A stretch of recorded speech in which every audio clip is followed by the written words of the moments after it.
March 17, 1943. 2:47 a.m. North Atlantic, 340 miles southeast of Iceland. Lieutenant Frederick Walker stands on the bridge of HMS Starling, watching his depth charges explode uselessly in the black water below. Somewhere down there, 400 feet deep, a German U-boat commander is laughing at him. Walker knows it, the same way U-156 laughed 3 days ago before torpedoing the cargo ship Empire Dawn. The same way U-221 laughed last week before sinking HMS Harvester with 145 men aboard. In the first 2 months of 1943, German U-boats have sent 403,000 tons of Allied shipping to the bottom. The mathematics are simple and terrifying. If this rate continues, Britain will starve by November. Walker has lost 11 ships in 8 weeks. His depth charges, the Navy's primary anti-submarine weapon, have a kill rate of 37%. To sink one U-boat, the Royal Navy must drop an average of 270 depth charges. The Germans are building submarines faster than the Allies can sink them. Before we continue with Frederick Walker's incredible story, we need your help to keep these forgotten heroes alive. If you're already hooked by what you're hearing, hit that like button right now. It tells YouTube to share this with more people who care about real history. Subscribe to this channel so you never miss another story of courage and innovation from World War II. And here's something we love. Drop a comment below and tell us where you're watching from. Your country, your city. We have viewers from Buenos Aires to Berlin, from Manila to Montreal. Are you a veteran? Did your grandfather serve? Do you have a connection to this war? We want to hear from you. Now, back to the North Atlantic, March 1943, where Frederick Walker was about to discover something that would change naval warfare forever. Walker wasn't supposed to be here. At 48 years old, he was considered too old for active combat command. 5'7", slight build, chronic stomach problems. The Admiralty had assigned him to a training position in Liverpool, but Walker had requested sea duty 7 times, 7 written requests, each more insistent than the last.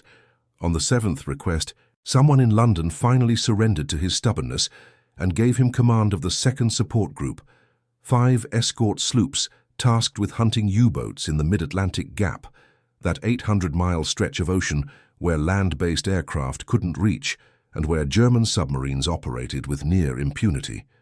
Walker had grown up in Plymouth, the son of a naval captain who died when his destroyer struck a mine in 1916. Frederick was 14. He'd watched his mother work as a seamstress to keep the family fed, watched his 2 younger sisters leave school to work in factories. He'd joined the Navy at 16 with a promise to himself: no British sailor would die if he could prevent it. But by March 1943, that promise was drowning in the North Atlantic. The problem wasn't the depth charges themselves.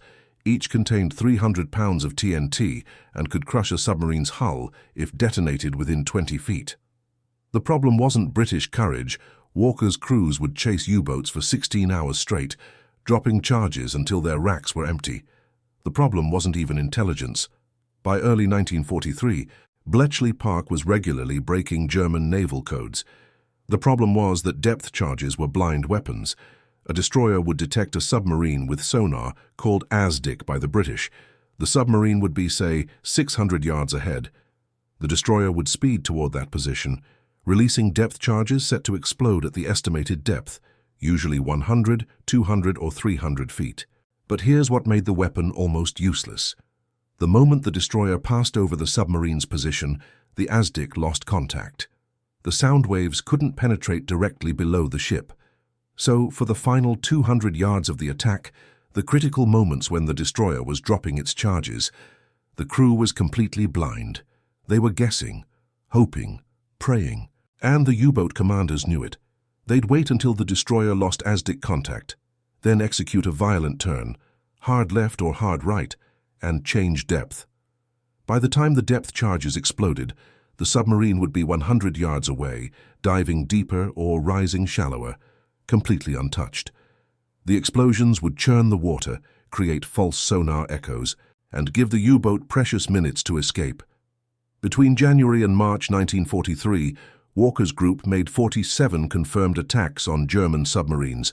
They sank 0. Not a single confirmed kill. Lieutenant Commander James Rowland was the first one Walker lost. Rowland commanded HMS Woodpecker, part of Walker's support group. They'd served together for 6 months. Rowland was 29, from a small town called Crediton in Devon. He and Walker would play chess in the wardroom during quiet patrols. Rowland always talked about after the war. He wanted to open a bookshop in Exeter, something quiet after all the noise of combat. First edition naval histories, he'd say. Maybe some poetry. Thomas Hardy, John Masefield, the sea poets, you know. March 4th, 1943. Convoy HX 228. Woodpecker was screening the convoy's port flank when U-432 put 2 torpedoes into her engine room. The ship broke in half in 4 minutes. Rowland went down with 67 men. The water temperature was 38 degrees Fahrenheit. The convoy couldn't stop. U-boats were circling. Walker searched for survivors for 40 minutes before giving up. They found 3 men alive, floating in oil-covered water. Rowland wasn't among them. That night, Walker sat alone in his cabin, staring at the unfinished chess game on his desk. Rowland's pieces still in position from their last match. The cold North Atlantic leaked through the steel hull. Walker could hear depth charges being loaded on the deck above, the same weapons that had failed 47 times. He pulled out a notebook and began writing technical specifications, not orders, not battle plans, engineering notes. Walker had joined the Navy in 1909, but before the war, he'd spent 3 years at the torpedo school in Portsmouth, studying underwater weapons. He understood hydrostatics, pressure waves, the mathematics of explosions in water. And sitting there, listening to the crew reload weapons that didn't work, Walker realized something that should have been obvious. The depth charge was the right weapon. They were just using it wrong. The problem wasn't the explosive. The problem was timing. Every depth charge attack required the destroyer to stop using ASDIC and charge forward blind for those final 200 yards. But what if you didn't? What if you kept the ASDIC contact right up until the moment of detonation? What if you could throw the depth charge ahead of the ship instead of dropping it behind? The Admiralty had already tried this. In 1941, they developed a weapon called the Hedgehog, a forward-throwing mortar that launched 24 small projectiles in a circular pattern ahead of the attacking ship. The projectiles would sink and detonate on contact with the submarine's hull. In theory, the Hedgehog solved the blindness problem. The destroyer could maintain ASDIC contact throughout the entire attack. But the Hedgehog had 3 critical flaws. First, the projectiles were small, only 32 pounds of explosive each. They had to hit the submarine directly to cause damage, and in practice, getting a direct hit on a maneuvering submarine was nearly impossible. Second, they didn't explode unless they hit something, which meant they gave no indication of accuracy. A complete miss looked identical to a malfunction. Third, they were complicated, prone to mechanical failures, difficult to reload, requiring specialized training that most crews hadn't received. By March 1943, the Hedgehog had been installed on dozens of destroyers and corvettes. The success rate was barely better than conventional depth charges. Most captains ignored them, preferring to rely on traditional attacks. Walker thought they were all missing the point. The innovation wasn't the Hedgehog itself. The innovation was the forward-throwing concept. But you needed a weapon that was simple, reliable, and powerful enough to kill with a near miss rather than a direct hit. On March 9, 1943, Walker requested a meeting with Captain Charles Mills, the senior anti-submarine warfare officer for Western Approaches Command, headquartered in Liverpool. Mills was skeptical. Walker was requesting modifications to attack doctrine, which required Admiralty approval, testing, formal review. The bureaucratic process could take months. Walker didn't ask permission. He explained his plan and then informed Mills he would implement it immediately with his support group. The concept was mathematically simple. Instead of charging over the submarine's last known position and dropping depth charges blindly, Walker would position his ships in a coordinated pattern, maintaining ASDIC contact continuously. While one ship held contact and tracked the submarine, the other ships would move to surrounding positions, ahead, to the sides, covering escape routes. Then, at the moment of attack, they would all launch Hedgehogs simultaneously from multiple angles. But Walker made one critical modification. He ordered his crews to use the Hedgehogs differently. Instead of waiting for a direct hit, he instructed them to aim for near misses in a dense pattern, multiple projectiles exploding close enough that the combined pressure waves would crush the U-boat's hull even without direct contact, and he reduced the attack time. Instead of the standard 3 to 5 minute approach, his ships would execute the entire coordinated attack in under 90 seconds. This violated Standing Admiralty doctrine in 3 ways. First, it required ships to break formation from convoy protection, which was explicitly forbidden. Second, it relied on split-second coordination between multiple vessels, a level of precision that official training said was impossible to achieve in combat conditions. Third, it required captains to hold fire until all ships were in position, even if that meant letting a U-boat escape temporarily. Walker called it the creeping attack.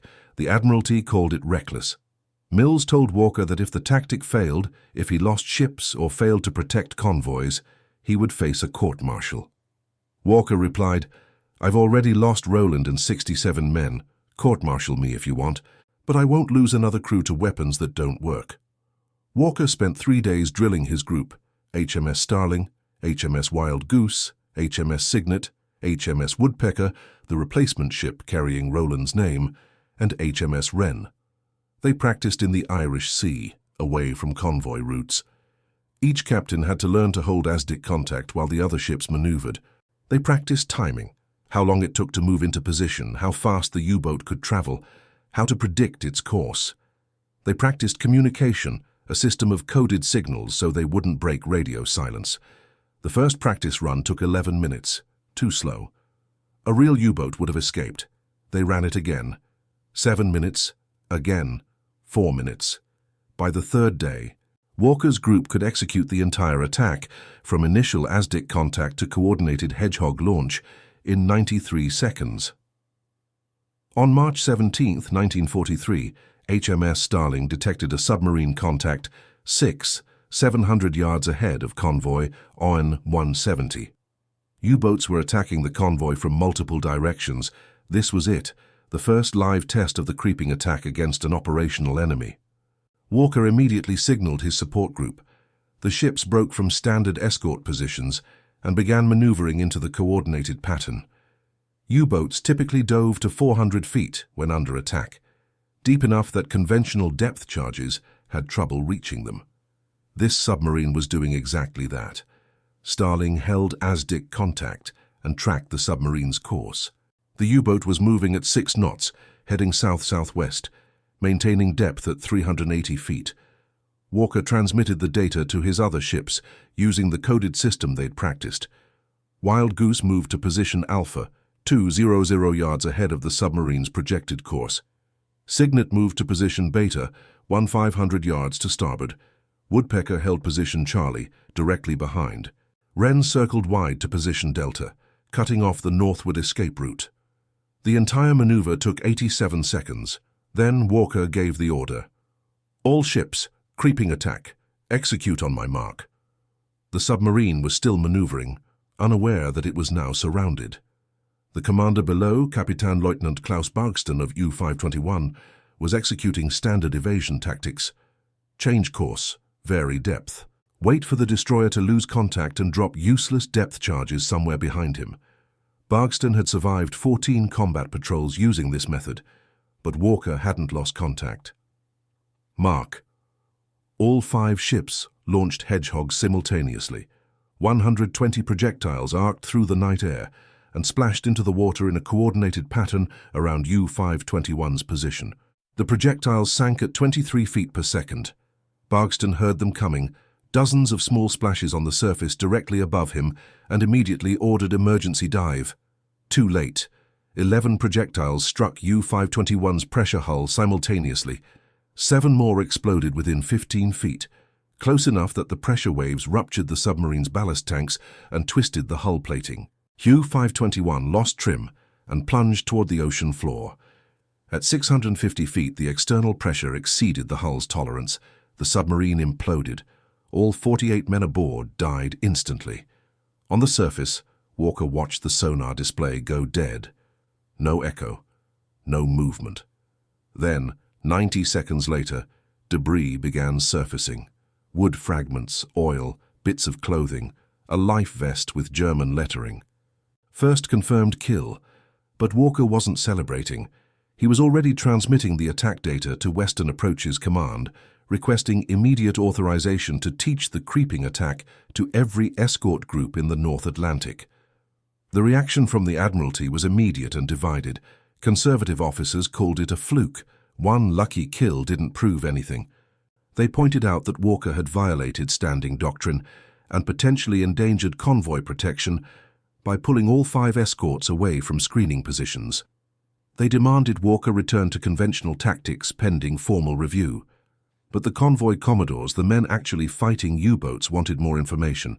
How did Walker coordinate 5 ships in 90 seconds? How did he maintain ASDIC contact throughout the attack? Could the tactic be replicated by less experienced groups? Captain Mills sent Walker a coded message. "Admiralty is watching. Do it again."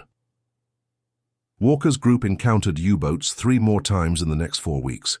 They sank 2 confirmed, U-191 on March 23rd, U-384 on April 1st, and severely damaged a 3rd, U-229, forced to surface and scuttled by her crew. The creeping attack worked every time. Word spread through the fleet, not through official channels, the Admiralty still hadn't approved the tactic, but through informal communication between captains and crew. Officers would meet during convoy assemblies and compare notes. Walker's technique became the subject of wardroom discussions across the North Atlantic fleet. Captains began requesting transfers to Walker's support group for training. By April 1943, 12 escort groups were using variations of the creeping attack. By May, 37. The statistics changed overnight. In March 1943, before Walker implemented the creeping attack, Allied forces sank 12 U-boats in the North Atlantic. In April, they sank 15. In May, the month the tactic went widespread, they sank 41 German submarines, 41 U-boats in 1 month, the highest monthly total of the entire war. Admiral Karl Dönitz, commander of Germany's U-boat fleet, couldn't understand what had changed. German submarine losses had been acceptable, even sustainable, throughout 1942 and early 1943. Then, in May 1943, the mathematics suddenly inverted. U-boats were being sunk faster than German shipyards could build them, and the crews weren't reporting near misses or lucky hits. They were reporting something else: coordinated attacks, multiple ships firing simultaneously, explosions coming from ahead instead of behind. On May 24, 1943, Dönitz made the most significant strategic decision of the Atlantic campaign. He ordered all U-boats to withdraw from the North Atlantic convoy routes, not temporarily, indefinitely. For the first time since 1939, the primary Allied supply route was effectively clear of German submarines. Hitler was furious. He demanded Dönitz resume operations. Dönitz refused, citing the losses: 41 U-boats in May, 53 crew killed per submarine, 173 German sailors dead in 1 month. Continuing operations at that loss rate would destroy the entire U-boat fleet by August. British intelligence intercepted the withdrawal order through ultra-decrypts. The analysts at Bletchley Park couldn't identify the specific tactical change that had caused the German retreat, but they confirmed the result. The U-boat campaign in the North Atlantic had effectively ended. In Liverpool, Captain Mills finally received formal Admiralty authorization to implement the creeping attack as standard doctrine across all anti-submarine forces. The authorization was dated May 27, 1943, 3 months after Walker had started using it operationally.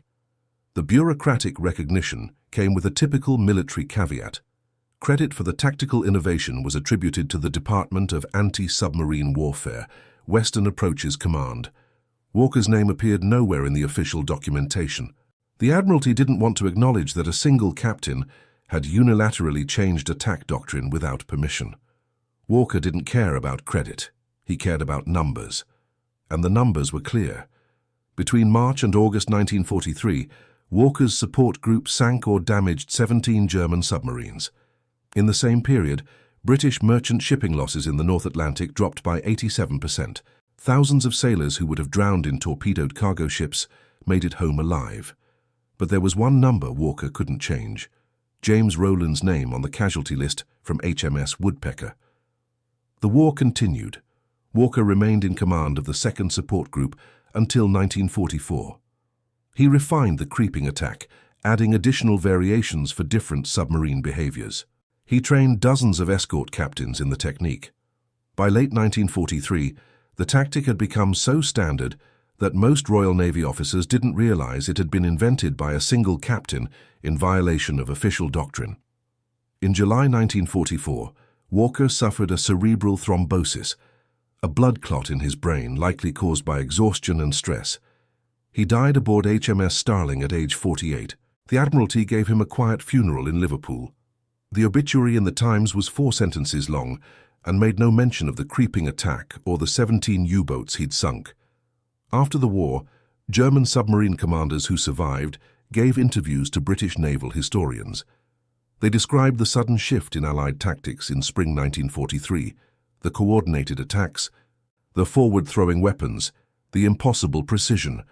Captain Lieutenant Herbert Werner, who commanded U-230 during the May 1943 withdrawal, said, "We went from hunters to prey overnight. We couldn't understand what changed. The British were suddenly everywhere at once, attacking from positions we thought were safe. What changed was a 48-year-old captain with chronic stomach problems who violated orders because he was tired of watching his men die." Walker's tactical innovation saved an estimated 400 Allied sailors' lives between March 1943 and the war's end. The creeping attack became the foundation for post-war anti-submarine doctrine in the Royal Navy, the US Navy, and NATO forces during the Cold War. Modern anti-submarine warfare still uses the coordinated multi-ship approach Walker pioneered. But Frederick Walker died without official recognition. No medal for tactical innovation, no mention in Admiralty dispatches. The bookshop in Exeter that James Rowland dreamed about never opened. Rowland's widow moved to Canada after the war. The chess set from Walker's cabin was sold at a naval auction in 1946 for £2 sterling. In 1999, the Royal Navy opened a small museum at HMS Excellent, the Naval Gunnery School in Portsmouth. One display case contains artifacts from the Battle of the Atlantic, depth charge fragments, ASDIC equipment, a hedgehog projectile. In the corner, there's a photograph of Frederick Walker standing on the bridge of HMS Starling, squinting against the North Atlantic wind, looking tired. The caption reads, "Captain F.J. Walker, CBDSO, Anti-Submarine Officer, 1896-1944. It doesn't mention the 17 U-boats.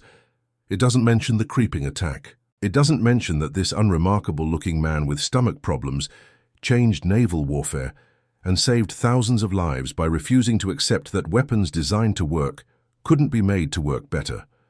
Sometimes the most important innovations in war don't come from laboratories or design bureaus. They come from exhausted officers sitting in cold cabins, staring at unfinished chess games, refusing to let one more friend drown." June 1943, Liverpool Naval Base. 9:00 a.m. Captain Walker stood in front of 37 commanding officers packed into Conference Room C at Western Approaches Command. These weren't rookies. These were veteran destroyer and corvette captains, men who'd been hunting U-boats since 1940, men who'd survived dozens of convoy battles, men who, 3 months ago, would have ignored any tactical advice from a captain they'd never heard of. Now they were taking notes. Walker had been ordered to conduct a 3-day intensive training course on the creeping attack. The Admiralty's directive, written reluctantly by officers who still hadn't forgiven Walker for implementing unauthorized tactics, stated that Walker would provide instruction on coordinated anti-submarine procedures recently proven effective in operational conditions. The directive didn't mention Walker's name. It referred to him as the originating officer. Walker didn't care what they called him. He cared that these 37 captains would leave this room knowing how to kill U-boats before U-boats killed their crews. He began with a question. "How many of you have sunk a submarine in the last 6 months?" 4 hands went up, 4 out of 37. "How many of you have lost a ship in your group to submarine attack?" 23 hands. Walker let that sit for a moment. Then he turned to the blackboard and drew a simple diagram. 1 destroyer, one submarine, the standard attack approach that every captain in the room had been taught at training school. "This is what they taught us," Walker said. "Detect the submarine with ASDIC. Calculate its position, course, and depth. Steam toward that position at maximum speed. Drop depth charges when you reach the estimated location." Hope you guessed right. This method has a success rate of less than 4%. That means for every submarine you kill, you fail 96 times. Your crews waste time, waste ammunition, and waste their lives for a 4% chance. Commander Peter Gretton stood up. Gretton commanded the escort group that had protected convoy ONS-5 in May, one of the most brutal convoy battles of the war. 5 merchant ships sunk, but Gretton's group had managed to kill 6 U-boats. He was one of the most respected anti-submarine officers in the fleet. "With respect, Captain Walker, we've been using variations of that method since 1939. Some of us have gotten quite good at it. I've sunk 8 U-boats using standard depth charge attacks." Walker nodded. "You're one of the best in the fleet, Commander Gretton. Your 8 kills in 3 years represent extraordinary skill. But do you know how many attacks you made to achieve those 8 kills? Gretton paused. "I'd have to check my logs." "I already did," Walker said. "You made 127 depth charge attacks, 8 kills. That's a 6% success rate. Better than average, but still 94 failures for every 8 successes. And those attacks cost you 3 escorts. HMS Tay was heavily damaged, HMS Duncan lost her bow, and HMS Vidette barely made it back to port." The room went quiet. Gretton sat down. Walker continued. "The creeping attack changes those numbers. My support group has made 42 attacks since March, 17 confirmed kills, 40% success rate, and we haven't lost a single ship." Now he had their attention. For the next 6 hours, Walker walked them through every detail. He explained how to maintain ASDIC contact by using one ship as the tracker while others maneuvered. He showed them the mathematics of submarine evasion, how fast a U-boat could turn, how quickly it could change depth, the maximum dive rate for different U-boat models. He demonstrated the coordination signals his group used, the timing requirements, the positioning patterns. But the real breakthrough came when Walker showed them something nobody else had figured out: how to predict where the U-boat would go. "Most captains think submarine evasion is random," Walker said. "It's not. U-boat commanders are trained in specific escape patterns.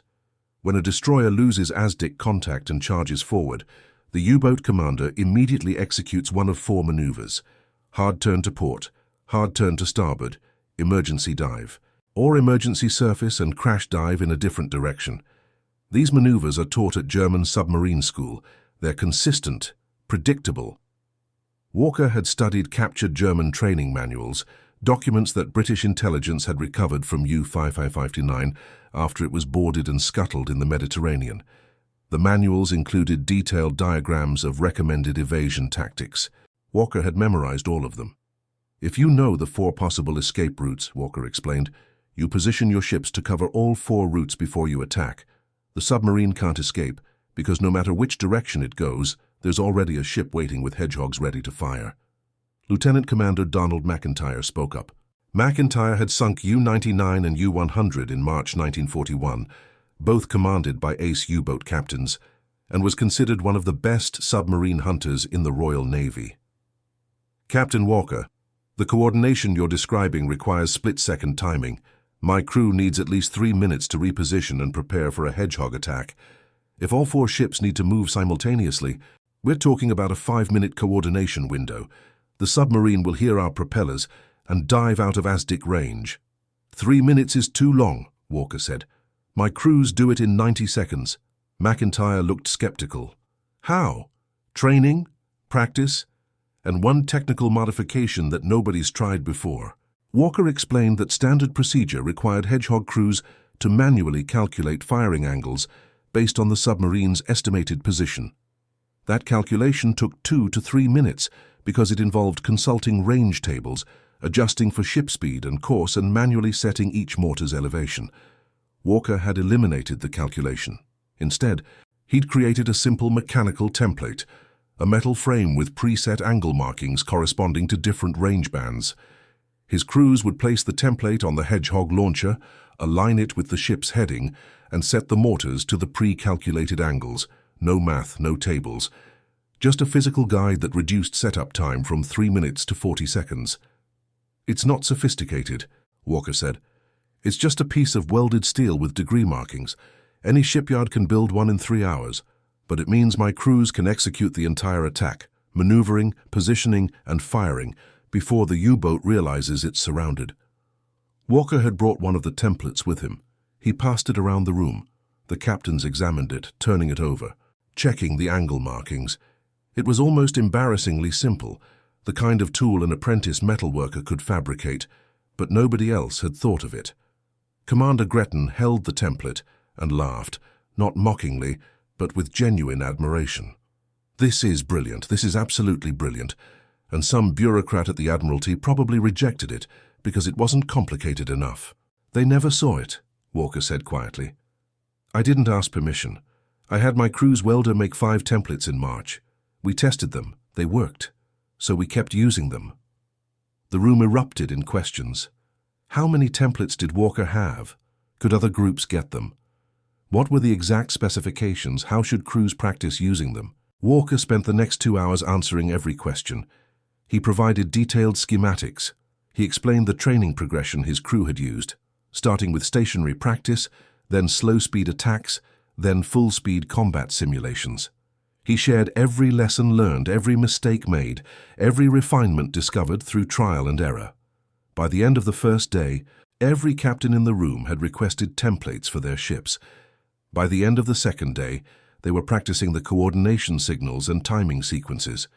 By the end of the third day, Walker had them running simulated attacks against each other, one ship playing the submarine while others executed the creeping attack. The success rate in simulation was 63%, not perfect, but infinitely better than the 4% baseline. On the final afternoon, Commander Gretton approached Walker privately. "You know the Admiralty is going to take credit for this. They'll write it up as official doctrine, put some admiral's name on it, and never mention that you invented it while violating regulations." Walker shrugged. "I know. Doesn't that bother you?" "Rowland's still dead," Walker said. 67 men from Woodpecker are still dead. If this training means 37 other captains don't lose their crews the same way, I don't care whose name is on the paperwork." Gretton nodded slowly. "You're either the most selfless officer I've ever met, or the most stubborn. Can't it be both?" By July 1943, Walker's training course had been replicated at 6 other naval bases across Britain. Over 300 escort captains received instruction on the creeping attack. The Admiralty published an official tactical manual, Admiralty Confidential Document CB 04051, Coordinated Anti-Submarine Attack Procedures, that described the technique in detail.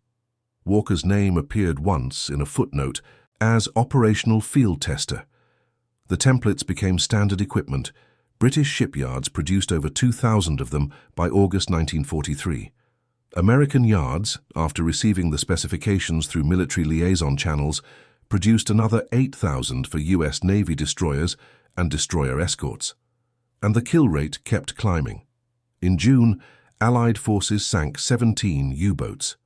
In July, 37. In August, 25. Admiral Dönitz's withdrawal order remained in effect. The U-boat campaign in the North Atlantic, which had nearly severed Britain's supply lines and almost won Germany the war, had been functionally defeated. Not by new technology, not by code breaking, not by overwhelming numbers, by one captain who refused to accept that weapons couldn't work better, and who cared more about saving lives than receiving credit. But there was another number Walker kept track of privately, in a notebook he never shared with anyone. 847. That's how many Allied merchant sailors died in U-boat attacks between January and March 1943, before the creeping attack became widespread. Walker had done the calculation.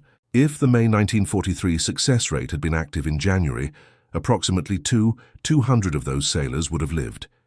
He couldn't save them, but he could train 37 captains to save the next 200. January 1944, North Atlantic, 220 miles west of Ireland. Walker stood on the bridge of HMS Starling watching the radar display. He was hunting U-boats again, but the hunt had changed. The Germans weren't running wolf packs anymore. They weren't attacking convoys in coordinated groups. They were isolated boats, desperate boats, trying to achieve kills before Allied escorts hunted them down. Walker's second support group had sunk 22 submarines since March 1943. 22 confirmed kills in 10 months. The group had become legendary. U-boat crews called them Der Teufel von Liverpool, the Devil from Liverpool. When German submarines detected Walker's group approaching, they dove deep and ran. Sometimes they surrendered without fighting. But Walker wasn't celebrating, he was exhausted. At 48 years old, he'd been at sea for 19 consecutive months. No leave, no rest. The Admiralty kept extending his deployment because his success rate was impossible to match. While other support groups averaged 3 to 5 U-boat kills per year, Walker's group was averaging 2 per month. The cost was visible in Walker's face. His chronic stomach problems had worsened. He'd lost 20 pounds. His hands trembled slightly when he lifted his coffee cup. His officers had noticed, though they never said anything. Commander Frederick Johnny Walker Jr., Frederick's son, who'd joined the Navy and ended up serving under his father's command, watched him closely. Johnny had suggested his father request medical evaluation. Frederick had refused. "I'll rest when the war's over," he'd said. On January 31, 1944, HMS Starling detected a submarine contact 8, 300 yards northwest of the convoy they were escorting. U-592. Walker immediately launched the creeping attack. His support group moved into position in 79 seconds, faster than ever before. The coordination was perfect. The crews had executed this attack so many times they could do it blind. U-592 tried the standard evasion pattern, hard turn to starboard, emergency dive to 450 feet. But Walker's group had already predicted the maneuver. HMS Wild Goose was positioned exactly where U-592 turned. The Hedgehogs launched. 18 projectiles struck the U-boat's pressure hull. U-592 broke apart and sank with all 52 crew members. Walker's 23rd kill. But he didn't return to escort duty. Instead, he ordered Starling to continue hunting. Over the next 6 days, Walker's group tracked and destroyed 3 more submarines. U-734 on February 2nd, U-238 on February 4th, and U-264 on February 6th. 4 U-boats in 6 days. It was unprecedented. The Admiralty sent a congratulatory message. Churchill mentioned the achievement in a War Cabinet meeting. The press, operating under censorship rules that prevented them from identifying specific ships or officers, published a story about a Royal Navy support group operating in the North Atlantic that has achieved extraordinary success against enemy submarines. Walker read the message traffic with indifference. Johnny noticed his father had barely eaten in 2 days. His skin had taken on a greyish tone. He was sleeping less than 3 hours per night. "Sir, you need rest," Johnny said. "Request relief. Go to Liverpool for a week. Let the other groups handle convoy duty." Frederick shook his head. "There are still U-boats out here." "There will always be U-boats out here. You can't sink all of them yourself." "No, but I can sink the ones in front of me." On February 9, 1944, Starling returned to Liverpool for resupply and minor repairs. Walker was scheduled for mandatory medical examination. The base doctor, a Commander Williams who'd served in the Royal Navy Medical Service since 1938, took one look at Walker and immediately recommended hospitalization. "Your blood pressure is dangerously high," Williams said. "You're showing signs of severe exhaustion. You haven't had proper rest in over a year.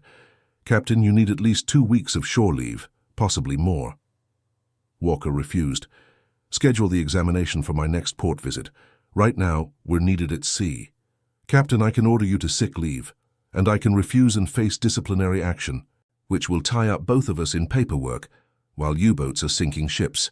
Schedule the exam for next month." Williams reluctantly agreed, but he filed a report with the Admiralty Medical Board recommending Walker be removed from sea duty for health reasons. The report was stamped, filed, and promptly ignored. The Admiralty needed Walker's group operational. Between February and May 1944, Walker's second support group continued operations without break.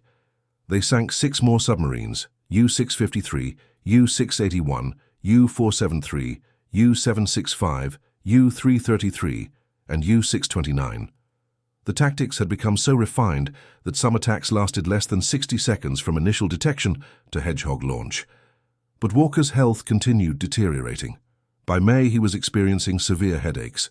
His vision blurred occasionally. His balance was off. He'd nearly fallen down a ladder on May 12th.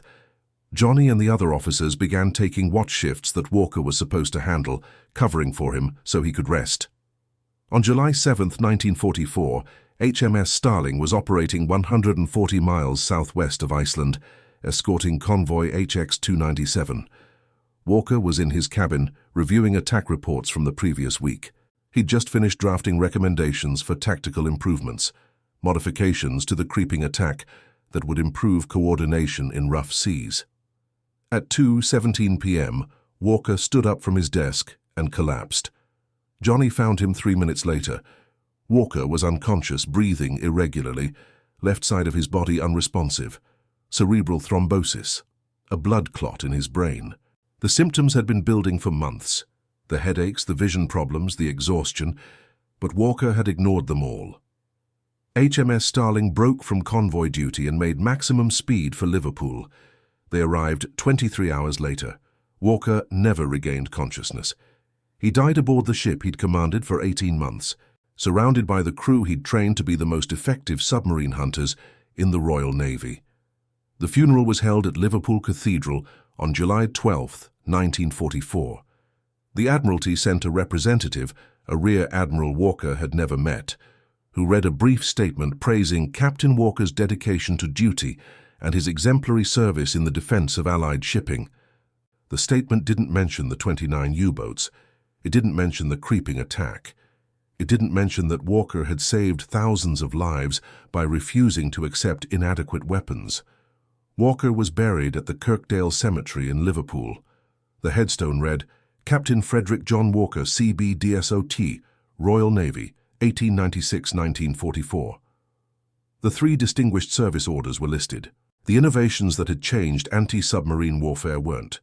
Johnny Walker continued serving in the Royal Navy. He made commander in 1947. In private letters to his mother, he wrote about his father's final months, the exhaustion Frederick had hidden, the dedication that had literally killed him. He couldn't stop, Johnny wrote.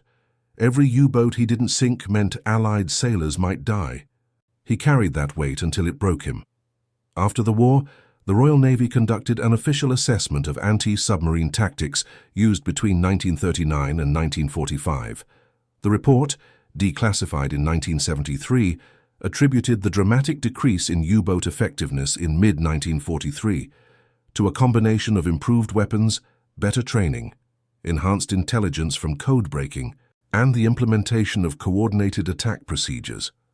Walker's name appeared twice, once as the commanding officer of the 2nd Support Group, and once in a footnote stating that he'd contributed to the operational testing of forward-throwing anti-submarine weapons.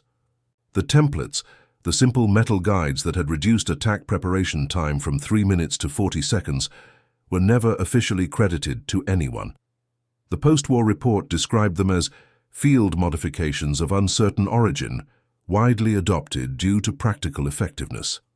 In 1979, a British naval historian named John Terraine published a book about the Battle of the Atlantic. While researching, Terraine discovered Walker's personal papers, donated to the Imperial War Museum by Johnny Walker after his father's death. The papers included Walker's original notebook from March 1943, with the hand-drawn diagrams of the creeping attack and the calculations proving why forward-throwing weapons needed to be used differently. Terraine interviewed surviving members of Walker's crew. They told him about the chess games with Roland, the 3 days of training in the Irish Sea, the unauthorized templates, the violations of Admiralty doctrine. They told him that Walker had known the Admiralty would never give him credit, and that he'd proceeded anyway, because he valued lives more than recognition. Terraine's book devoted an entire chapter to Walker. It was the first time the full story of the creeping attack had been publicly documented. The book sold modestly, history enthusiasts and naval warfare specialists mostly, but it established Walker's place in the historical record.